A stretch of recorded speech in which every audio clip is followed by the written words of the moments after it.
Un saludo de parte de mi esposo, el pastor William. Él ahorita mismo está en Panamá, está atendiendo alrededor de 80 coaches que vienen de diferentes partes del mundo para impartir las mesas de transformación en empresas, organizaciones, escuelas. Y se está haciendo una labor muy grande por allá. Ahí tenemos otro anuncio que es el desafío del grupo de jóvenes. Dice que es este sábado que viene, 5 de octubre a las 3 de la tarde, en la cancha sintética La Birria.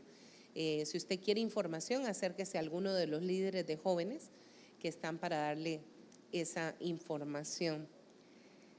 Queremos presentar las ofrendas y los diezmos en esta tarde, así que prepare su corazón para dar gracias también de esa manera. Qué hermoso tiempo de alabanza y adoración, ¿verdad que sí?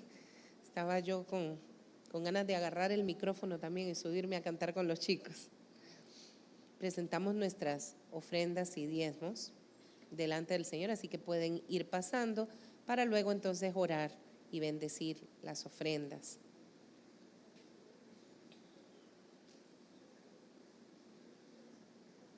Esta mañana le decía a los hermanos del primer servicio, lo felicitaba porque amaneció lloviendo. Bien fresquito, ¿verdad que sí? Entonces, si es difícil para los que estamos aquí alistarnos un domingo que no se trabaja y queremos como dormir un poquito más, queremos salir por ahí y los chicos están en vacaciones y demás, si para usted fue un poquito complicado venir hasta ahora, imagínese para los de las 8. Yo aquí en mi carne hablando, ¿no? Con ese frío y esa comodidad. Así que un día como hoy es el día que hizo el Señor para que nos gocemos y nos alegremos en Él. Y hoy son nuevas sus misericordias. Esta mañana, tarde y en la noche nos abrazará su fidelidad. Si usted ya terminó de presentar sus ofrendas y diezmos, vamos a orar y darle gracias a Dios. Señor, te damos gracias porque de ti recibimos todo lo que nos es necesario y vital. Primero te damos gracias, Señor, por tu presencia en nuestras vidas, por proveernos, Señor, por todo lo que nos das. Te damos gracias por los de corazón agradecido, de corazón que lo hacen con alegría, Señor. Vienen a tu casa a presentarte ofrendas y diezmos, Señor, en gratitud, no por cuestión de dinero, sino por cuestión de honra. Te doy gracias por las fuentes de trabajo de cada hogar representado en esas canastas, Señor. Y también te pido por aquel que no tiene, por aquella que no tiene, Señor, provéeles y trae paz, trae salud a cada hogar. Todo esto te lo presentamos dándote gracias en el nombre de Cristo Jesús. Decimos amén y amén.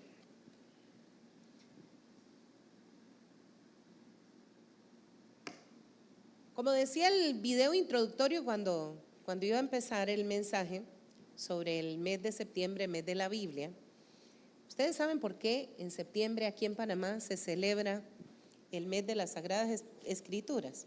¿Por qué razón? Ya me hicieron spoiler. ¿Por qué? Por la ley, exacto.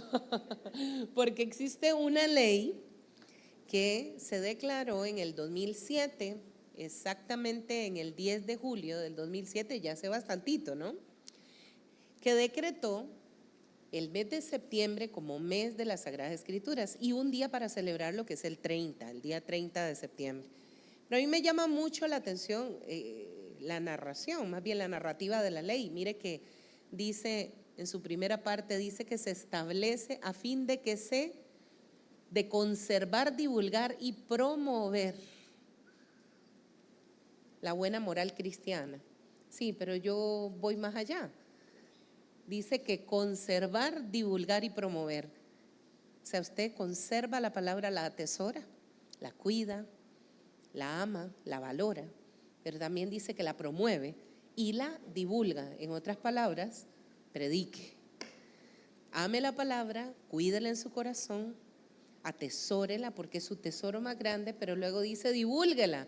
Oiga, si la ley de la República lo dice, imagínense, hasta en eso ellos tienen que considerar que es necesario. Más abajo dice algo que me gustó muchísimo también. El mes de las Sagradas Escrituras, en el artículo creo que es el 3, dice tiene la finalidad de elevar y mantener los valores que nos señala la palabra de Dios. La ley de la República dice que la Biblia es la palabra de Dios.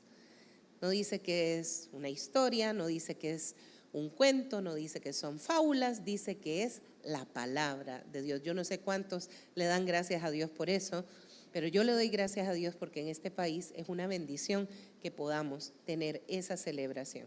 La pregunta es, ¿qué estamos haciendo nosotros, cada uno de nosotros, no una actividad de la iglesia, sino de manera individual para conservar, promover y divulgar la palabra todos nuestros días? ¿Estaré haciendo yo algo para conservar, promover y divulgar? Es una buena pregunta que nos queda ahorita sobre la mesa. Así que el viernes iniciamos con el tema de el poder de la palabra. Diga conmigo, el poder de la palabra. Y esta es la parte 2, pero mi esposo es experto en los resúmenes. Yo espero que me dio un 5, por lo menos un 4,5 hoy. Traté de resumir de la mejor manera posible. Las mujeres no somos de resumir. Chicas, en estos días, por cierto, la pastora Cristina, que vino a predicar para la conferencia de las mujeres, ella conoce un poco de nuestra historia, pero su hermana era la primera vez que venía. Y su hermanita Estefanía nos hace la pregunta, oiga, ¿cómo se conocieron ustedes dos? ¿Cómo se enamoró usted del pastor? Y mi esposo le dice, ¿quieres la versión ejecutiva? ¿Que me voy a demorar 2 minutos y medio? ¿O quieres la versión extendida de Marisela, que podría ser alrededor de 1 hora y media por los detalles? La chica le contestó, ay, pastor, quiero la extendida. Nunca deje de disfrutar los detalles, dice. Es demasiado lindo el amor de ustedes dos. Y yo dije, yes. Así que, niñas, qué bueno que somos de detalles, pero sí, los resúmenes no es lo mío. Sin embargo, iniciamos diciendo algunos datos sobre la Biblia, y dice que la Biblia es más que literatura, obviamente, más que una historia o crónicas de una nación, en este caso la nación de Israel, que tanto se menciona, y tampoco es un libro o un compendio de libros solamente, lo es, pero en realidad los 39 libros del Antiguo Testamento y eso, muy bien, clase bíblica, y los 27 del Nuevo Testamento es toda ella la palabra escrita, inspirada por Dios. Amén. Dice que ella es verdad, ella misma enseña su naturaleza. Yo no conozco un libro que hable de él mismo y que diga su propia naturaleza, pero en Hebreos 4:12, que es un pasaje que conocemos casi que de memoria, nos dice lo siguiente: sin duda la palabra de Dios es viva, eficaz y más cortante que espada de 2 filos, penetra hasta lo más profundo del alma, del espíritu, hasta la médula de los huesos, es decir, la sustancia misma, y juzga los pensamientos y las intenciones. Y esa noche nos hacíamos una pregunta: ¿existirá algún libro que tenga tanto poder para hacer y tener tanto alcance en nuestras vidas? La respuesta es corta y única: no existe. Porque la Biblia es el libro más vendido en todo el mundo. Si usted quiere conocer cuál es el libro más vendido en todo el mundo, vaya a un buscador de internet y ponga a sí mismo el libro más vendido de todo el mundo y le saldrá la Biblia, las Sagradas Escrituras. Dice que actualmente se estima, oiga esto, se estima que ha sido reproducida 7,000 millones de copias. Oh, increíble. Y ha sido traducida en alrededor de 450 idiomas, incluyendo los dialectos.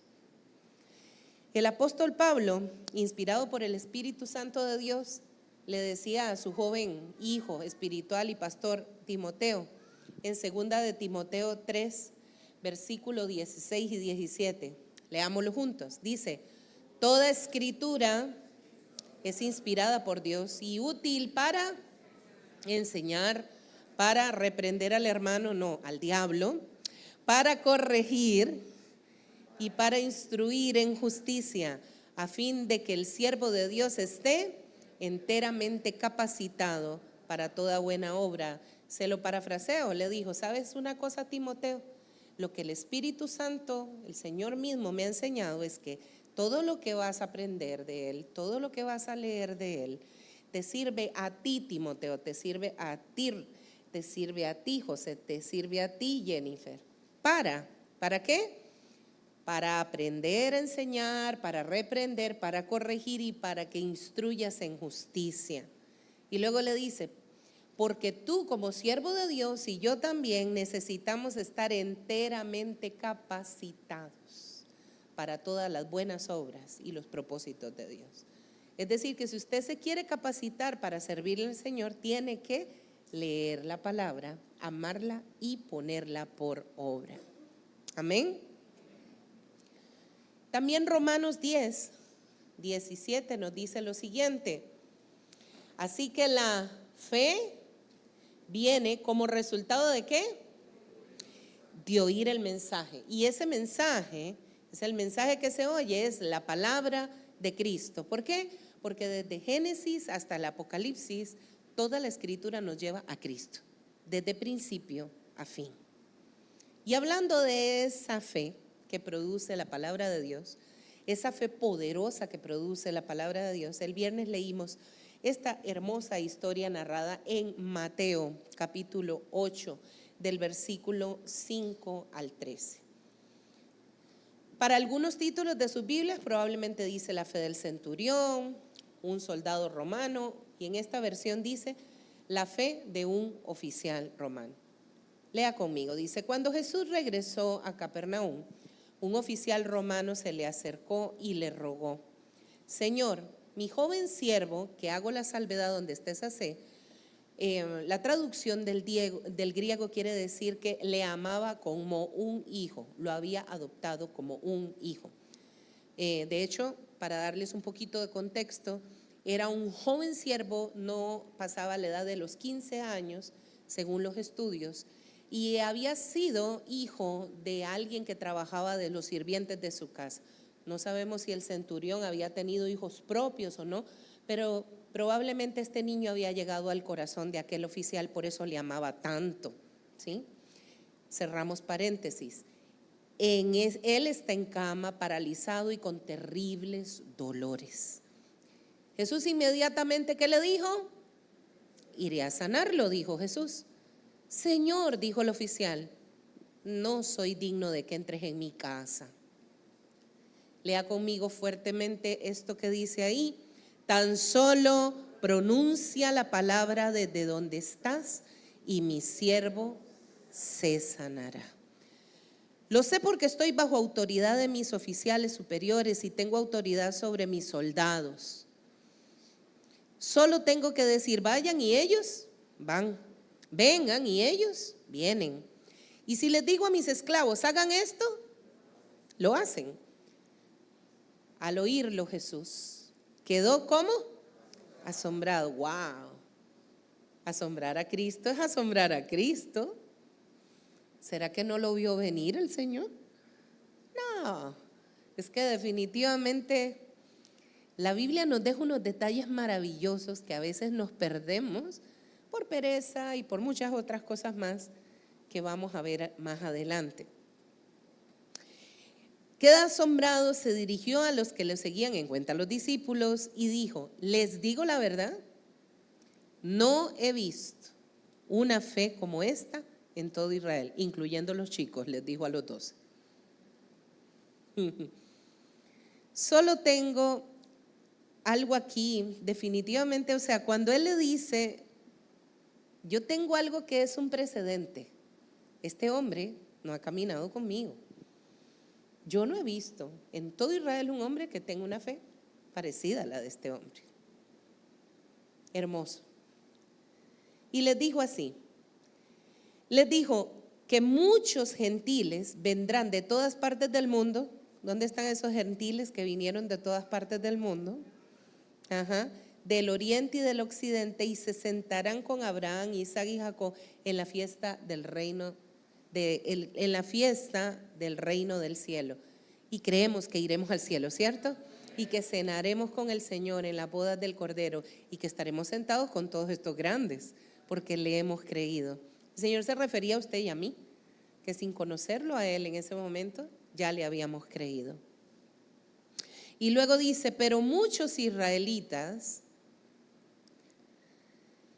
para quienes se preparó el reino, serán arrojados a la oscuridad de afuera, donde habrá llanto y rechinar de dientes. Entonces Jesús le dijo al oficial romano, vuelve a tu casa, debido a que creíste ha sucedido, y el joven siervo quedó sano en ese mismo momento. Amén. Esta historia, como decíamos el viernes, tiene un texto paralelo, es decir, una historia paralela en el libro de Lucas, capítulo 7. Y decíamos que, si bien es cierto, las perspectivas del autor son diferentes, no es lo mismo, por ejemplo, ¿quién está por allá atrás? Erika, me parece, ¿sí? Erika no es la misma perspectiva que tiene desde donde está que la perspectiva que tengo yo.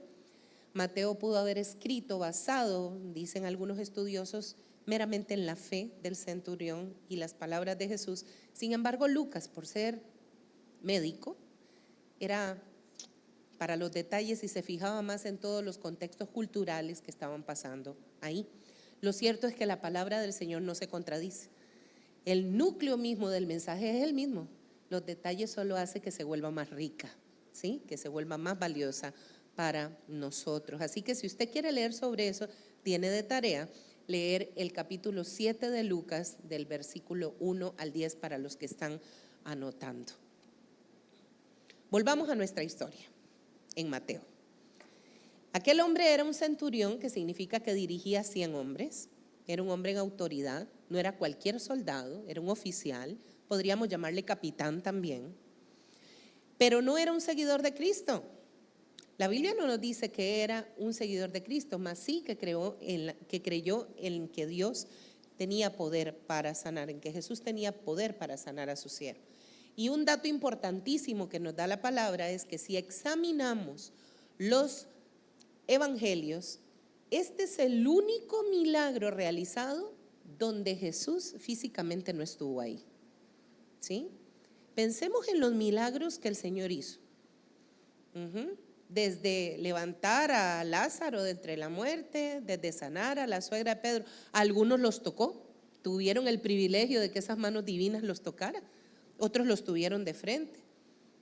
Pero en este caso, como leímos en la palabra, este siervo nunca vio físicamente a Jesús. Y a pesar de eso, todos los que estamos aquí sabemos que este milagro ocurrió 100% seguro, estamos completamente seguros que ocurrió. ¿Sabe por qué? Por una sencilla razón. ¿Cuántos aquí han sido sanos por el Señor? ¿Cuántos aquí han sido liberados por el Señor? Restaurados, fortalecidos, levantados. Pregunta, ¿el Señor estuvo con usted físicamente? ¿Tocó sus manos? ¿Vio sus ojos? ¿Percibió su aroma? No. Hoy por hoy, lo que pasó con aquel hombre, con aquel jovencito que fue sano, ha pasado con nosotros también. Amén. Por eso sabemos que es verdad. No solo porque lo dice la Biblia y confiamos plenamente en lo que dice la Biblia, sino porque somos testigos de su gran poder. Amén. A pesar de no haberlo visto físicamente. Lo más hermoso es que no lo podemos ver, no lo podemos oler, no lo podemos describir, quizás todas sus facciones, pero vive dentro de nosotros y es tan cierto como el aire que respiramos. Qué hermoso eso. Y aquí inicia la parte 2. Espero haberme sacado por lo menos un 4,5. Diga conmigo, solo pronuncia la palabra Señor. Ya lo dijo, ahora créalo, cierre sus ojos y dígaselo al Señor como una oración. Solo pronuncia la palabra Señor. Yo creo en ti. Ahora traiga a su mente, por favor, traiga a su mente algo que usted ha estado pidiéndole al Señor durante bastante tiempo. Llámese la restauración de su familia, llámese la salvación de su papá, de su mamá, de un esposo, llámese la sanidad de alguien a quien usted ama mucho, llámese su situación económica, su situación matrimonial, sus proyectos de vida. Traiga algo por lo que usted ora casi que todos los días, pida al Señor con fe, pero tiene que ser con fe, ¿sí? Ahora tiene eso en su mente y empiece a decirlo otra vez. Solo pronuncia la palabra, Señor, yo creo en ti. Amén, amén. Al leer este pasaje que nos muestra la fe del centurión, yo meditaba en varias cosas y meditaba en el capítulo anterior, en Mateo 7. ¿Vamos a ver Mateo 7? No, esa también es tarea para usted, igual que Lucas, ¿sí? Porque la mejor manera de estudiar la palabra de Dios es estudiarla con contexto. Estamos leyendo un capítulo, hay que ir al capítulo anterior para saber qué había pasado antes. Y deberíamos de ir al capítulo siguiente para saber qué pasó después, ¿sí? Porque así nos enriquece y realmente estamos enterados de cómo sucedieron las cosas, y aparte el Señor tiene mucho que enseñarnos en un versículo a otro. Entonces estaba meditando en el capítulo 7, que el capítulo 7 me dice que el Señor estaba dando cátedra antes de llegar ahí cerca de Capernaum. Dice el capítulo 7 que el Señor estaba hablando, por ejemplo, de no juzgar a los demás. Oiga, tremenda prédica. El Señor estaba hablando acerca de la oración eficaz. El Señor estaba hablando acerca de las características de los verdaderos discípulos de Jesús. El Señor estaba hablando de la obediencia a la palabra. Pero la Biblia no me dice en ningún momento, ya en el capítulo 8, que el centurión estuvo escuchando a Jesús. La Biblia no me dice que era parte de la multitud. La Biblia no me dice que caminó con él. La Biblia no me dice que estuvo por lo menos 15 minutos del sermón. Pero lo que sí me dice la Biblia es lo que dice Lucas. Por eso les digo, los detalles importan. Dígale al que está a su lado, los detalles importan. Sígase quedando con la versión extendida, por favor. Lucas 7, versículo 3. ¿Qué dice? Léalo conmigo. Dice: cuando el oficial oyó hablar de Jesús, envió a unos respetados ancianos judíos a pedirle que fuera a sanar a su esclavo. ¿Qué cosa hizo? ¿Qué le pasó al oficial? Oyó hablar de Jesús. No me dice que estuvo escuchando los sermones, no me dijo que caminó, pero sí me dice que oyó hablar de Jesús. Solo le hablaron de él. Me pregunto qué cosas aún más extraordinarias habría hecho ese centurión si hubiera caminado con él como con los discípulos. No lo sabemos, hay que preguntárselo a los discípulos. Es por eso que tú y yo no podemos dejar de promulgar, de promover la palabra. No podemos dejar de hablarle a otros de Jesús, porque sabe que por hablar de Jesús, usted y yo estamos aquí. Es por eso que, iglesia, usted no puede cerrar su boca cuando usted esté con un amigo que no conoce a Cristo. En lugar de hablar del jefe, siéntese a hablarle de Jesús. Con un compañero de estudios, con un familiar que no conoce del Señor, hable de Cristo, no se canse. El poder de la palabra de Dios es tan grande que aún Él no la esté pronunciando, si usted habla de la palabra de Dios con otros, si usted habla de Jesús con otros, va a hacer un efecto poderoso en aquel que le escuche. ¿Cuántos antes de pisar una iglesia ya habían oído hablar de Jesús sin tener una Biblia física enfrente? Yo, ¿sí? Escuché hablar de Jesús, escuché que invitaban a mi mamá a una célula, a un grupito para oración. Escuché a mis 6 años, escuché que Jesús era de una forma. En mi casa no se hablaba de Dios, mi mamá no profesaba ninguna religión o creencia y mi papá tampoco. ¿Se imagina cómo yo iba a crecer? Que a mi mamá le preguntaban si existía Dios y mi mamá decía que no estaba segura. Y a mi papá le preguntaban y decían: no soy religioso.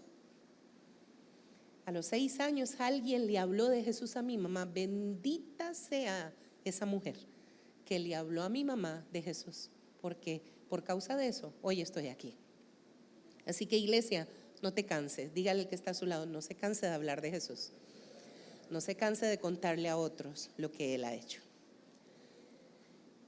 Y entonces meditaba en esto, pero también meditaba en lo que a mí personalmente, no sé a usted, pero me dice la fe del centurión. La fe del centurión a mí me dice, lo que tú dices es suficiente para mí. La fe del centurión me dice, porque todo lo que dices yo lo creo y no necesito pruebas. La fe del centurión me dice, yo no necesito pruebas para creer. La fe del centurión nos dice hoy, nos enseña, estoy seguro de que lo que dices es verdad porque creo en tus palabras. En resumen, la fe del centurión me dice, yo creo en el poder de la palabra de Dios. Iglesia, lamentable, pero cada año cientos de cristianos dejan de creer. Cientos de cristianos dejan de confiar en el Señor. Y le voy a decir por qué, cuál es la razón principal. Porque dejan de leer la Biblia, porque dejan de meditarla, porque dejan de amarla, porque dejan de promoverla, publicarla, divulgarla y vivirla. Es la razón principal por la que la gente deja de creer. Porque como vimos en Romanos, la Biblia es lo que produce la fe en nosotros. Si tú no lees la Biblia, olvídate que tú tienes fe. Voy a volvértelo a repetir. Tú no puedes decir que tú eres una mujer o un hombre de fe si tú no lees la Biblia.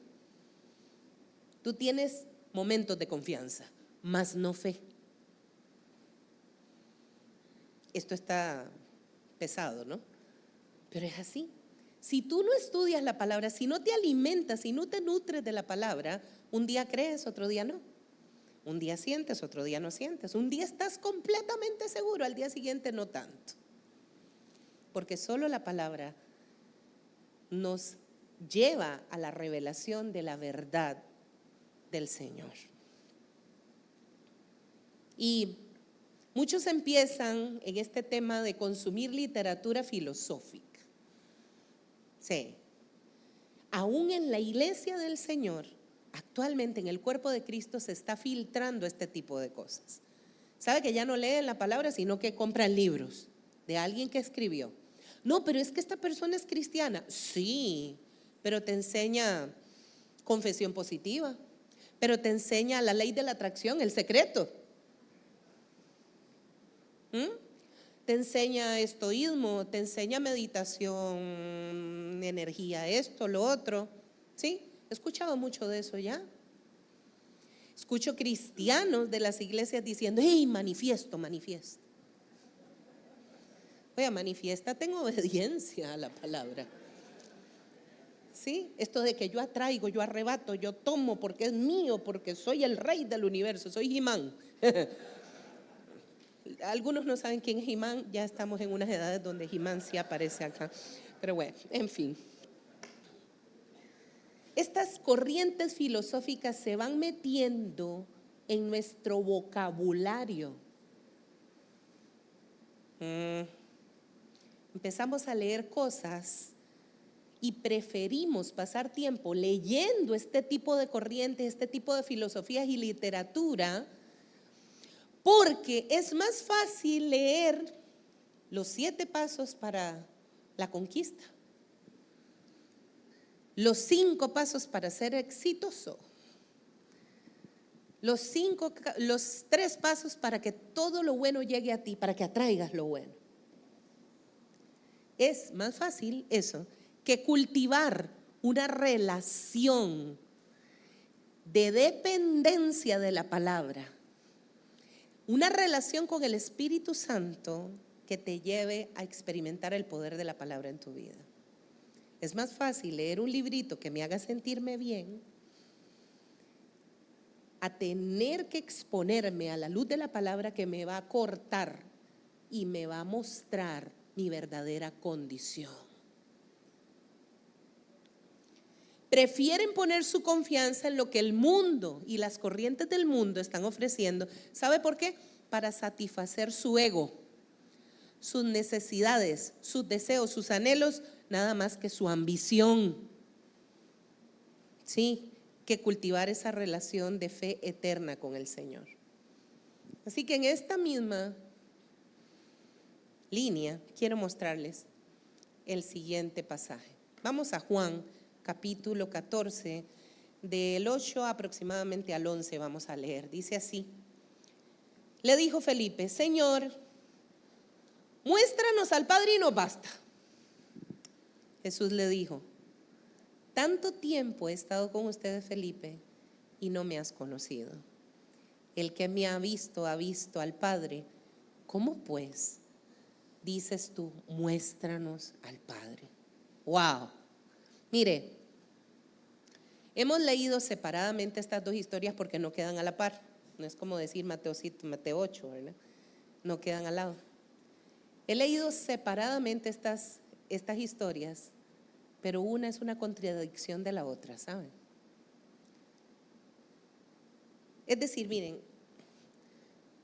podríamos imaginarnos esa escena. Digo, el Señor es más guapo, pero yo soy fan de The Chosen, entonces el Jesús de The Chosen es medio feíto, pero es buen actor, ¿verdad? Entonces ya nada más era como para hacer la ilustración. ¿Usted se imagina esa escena donde Felipe le dice: muéstranos al Padre y ya, suficiente con eso? Jesús le contesta a Felipe enfrente de los otros telerines, de los otros discípulos, y le dice: ¿es en serio? Como dicen nuestros niños ahora, ¿qué? ¿Es en serio? Yo imagino al Señor diciendo: ¿seriously? ¿Es en serio? Ustedes me han escuchado cada día y cada noche durante todo este tiempo. Me han visto hacer milagros. Han visto cómo de mi boca sale poder, y aún así no les parece suficiente creer en lo que digo. ¿Es en serio? Mis palabras les han demostrado que yo soy Dios. Y más adelante la estocada es todavía más profunda, porque les dice: ¿no crees que yo soy el Padre y el Padre es en mí? Lea conmigo esta verdad: las palabras que yo les hablo, no las hablo de mí mismo, sino que el Padre que mora en mí hace sus obras. Créanme, adiciona, que yo soy en el Padre y el Padre es en mí. De otra manera, crean por las mismas obras. ¿Quiere que le traduzca eso último? Si aún así no creen que yo soy Dios, pues crean en los milagros.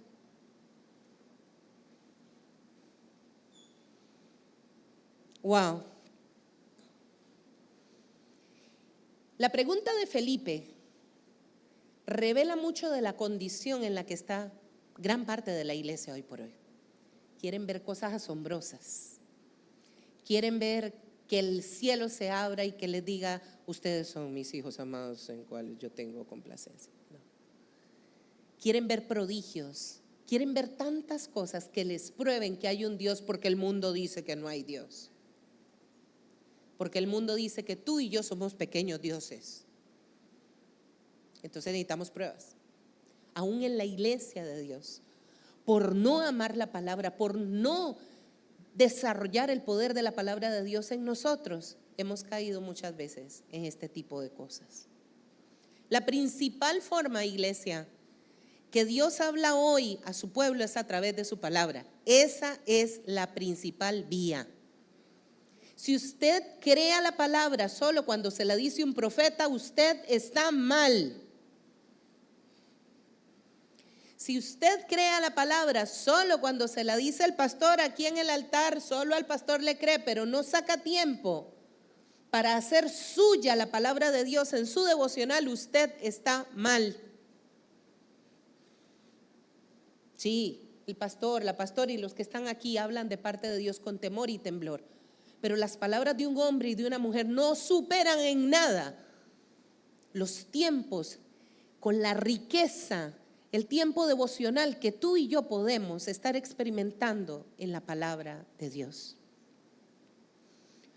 La Biblia es el lugar, es el primer lugar donde tú y yo debemos de dirigirnos a escuchar la voz de Dios. Ay, Pastor, es que estoy orando para que Dios me muestre si es su propósito. Lea la Biblia. Pastora, ¿usted cree? No, yo no creo. La Biblia le va a decir si lo cree.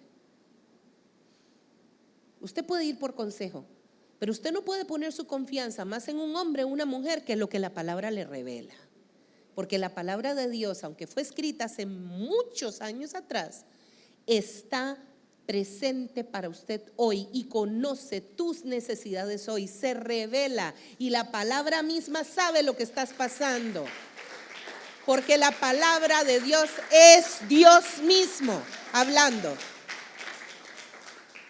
Tenemos que empezar a confiar verdaderamente, tenemos que aprender a depender verdaderamente de la Biblia, porque más cosas van a pasar en el mundo donde va a venir confusión, y si no estamos enteramente capacitados, como le dijo Pablo a Timoteo, muchos podemos perdernos en el camino como ya otros se han perdido. A través de la Biblia somos capaces de aprender sobre el carácter de Dios.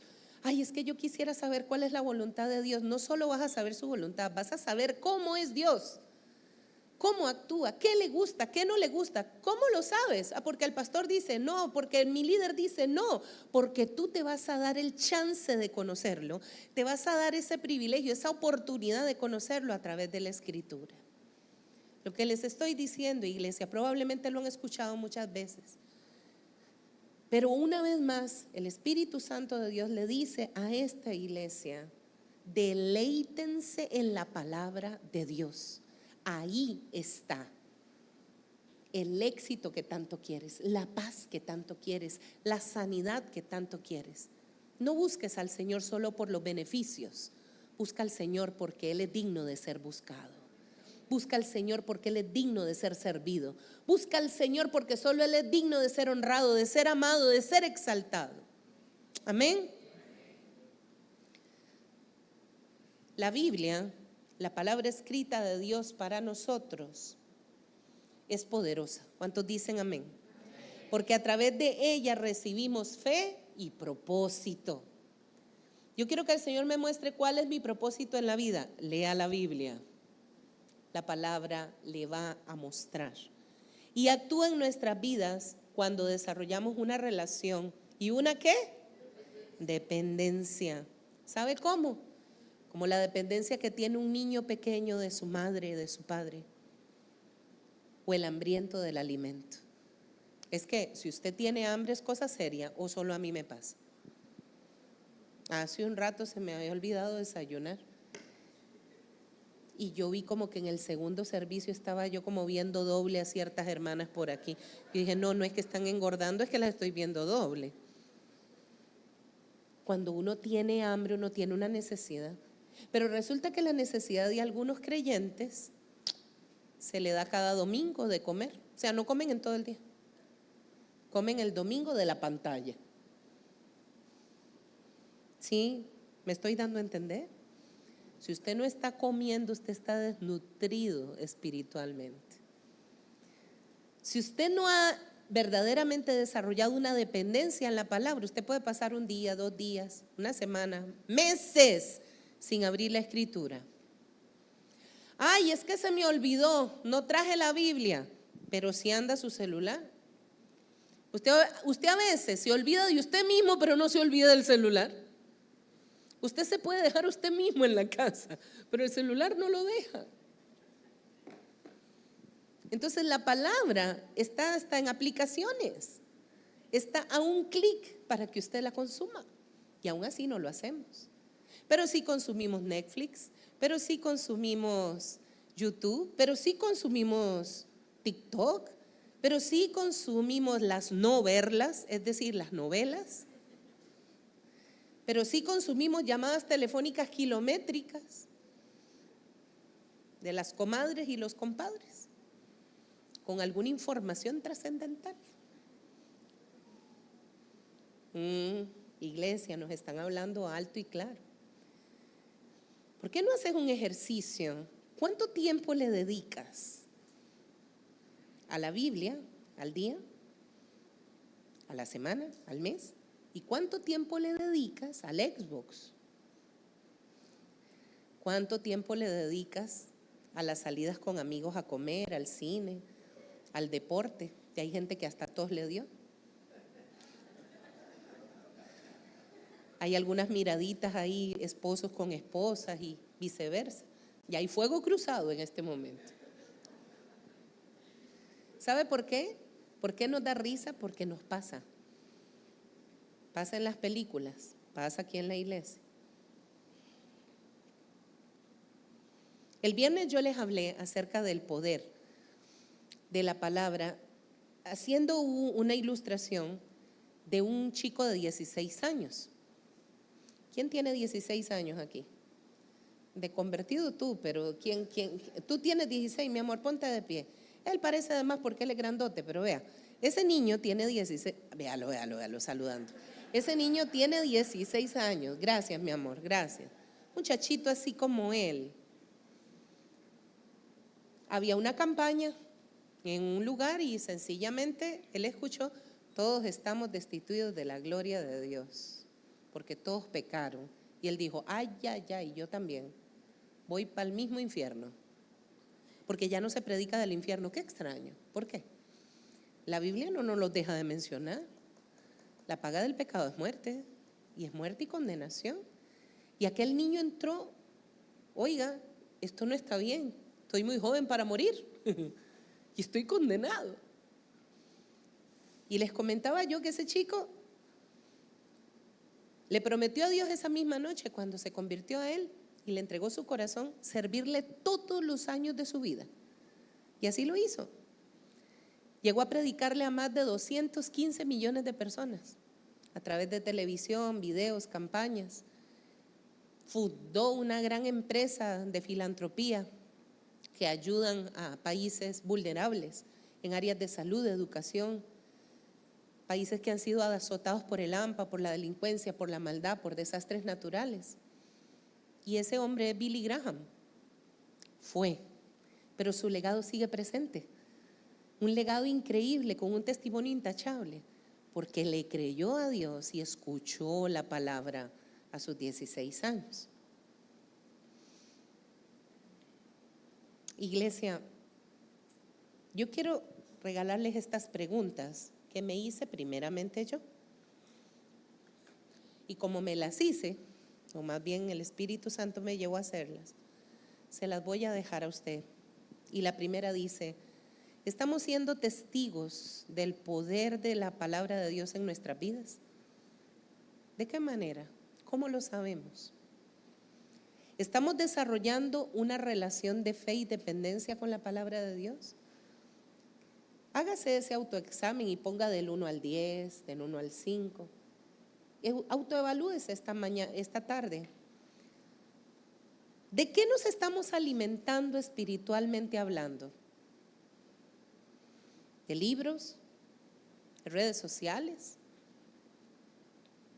¿Con quiénes estamos hablando? ¿Nos estaremos privando de poderosos milagros en nuestras vidas por no confiar, amar y compartir la palabra con otros? Porque déjeme decirle algo: el verdadero poder, el verdadero secreto, y no la ley de la atracción, sino el verdadero secreto de la palabra es el compartirla. Ahí es donde el poder se vuelve manifiesto. Tú puedes saber mucha Biblia, si no la practicas, es letra. Puedes saber mucha Biblia, pero si no la compartes, no vas a ver los frutos de eso. ¿Sí? Quiero terminar. Pongámonos de pie, por favor, con este pasaje.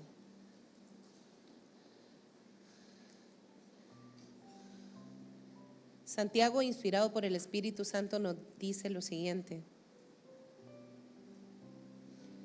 Capítulo 1, 22 al 25 dice, léalo conmigo, por favor. Es uno de los pasajes que más amo. No solo escuchen las palabras de Dios, tienen que ponerla en práctica. De lo contrario, solamente se engañan a sí mismos. Pues si escuchan la palabra, pero no la obedeces, sería como ver tu cara en un espejo. Te ves a ti mismo, luego te alejas y te olvidas cómo eres. Pero si miras atentamente la ley perfecta que te hace libre y la pones en práctica y no olvidas lo que escuchaste, entonces Dios te bendecirá por tu obediencia. Yo digo amén a eso. Amén. Amén. El viernes me acompañaron a cantar un himno que quiero que cantemos como una oración al Señor. Si me la pueden poner en pantalla, le agradezco, chicos. Y dice así: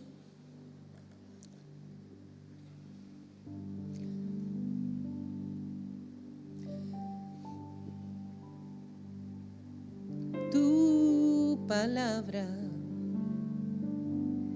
es como aceite sobre mis heridas,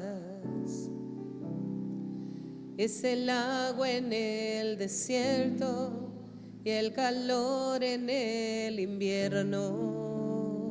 Sí, tu palabra es la voz que me habla en la mañana, es mi consejo cada día y en las pruebas quien me guía. Declara esto: podría estar perdido como náufrago en el mar y aún perderlo todo hasta el aliento. Podría estar hambriento como un niño sin hogar, pero yo sé que tu palabra siempre a mí me sostendrá. ¿Cuántos dicen amén a eso? Sabemos que es verdad porque tu palabra es como aceite sobre mí. Cuando estoy triste, es eso. Es el agua en el desierto y el calor en el invierno. Señor, yo declaro que tu palabra es la voz que me habla en la mañana, es mi consejo cada día y en las pruebas quien me guía. Podría estar perdida como náufrago en el mar y aún perderlo todo hasta el aliento. Podría estar hambriento como un niño sin hogar, pero yo sé que tu palabra siempre a mí, pero yo sé que tu palabra siempre a mí, sí. Yo sé que tu palabra siempre a mí me sostendrá. Amén, amén.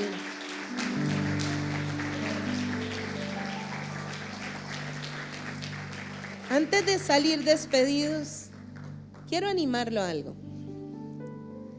Si este es el mes en el que celebramos, promovemos y divulgamos la palabra, hagámoslo de manera práctica. Haga tarjetas, haga papelitos, palabritas, compártalo con todos. Así como usted pone una bandera política en su casa, y no es que yo haya visto muchas, pero bueno. ¿Qué le parece si pone algo en su carro? Si comparte de alguna manera la palabra del Señor, póngala por obra antes de repartirla, antes de promoverla, vívala, ámela, consérvela. Y que el poder de la palabra vaya con ustedes donde quiera que vaya, porque así dice el Señor: Que el Señor nuestro Dios les bendiga y les guarde. Que el Señor haga resplandecer su rostro sobre ustedes. Tenga de todos ustedes misericordia. El Señor alce sobre nosotros su rostro y ponga abundante paz en nosotros. En el nombre de Cristo Jesús decimos amén. Que tengan un lindo domingo, coman rico, pórtense bien y nos vemos. Dios me los bendiga.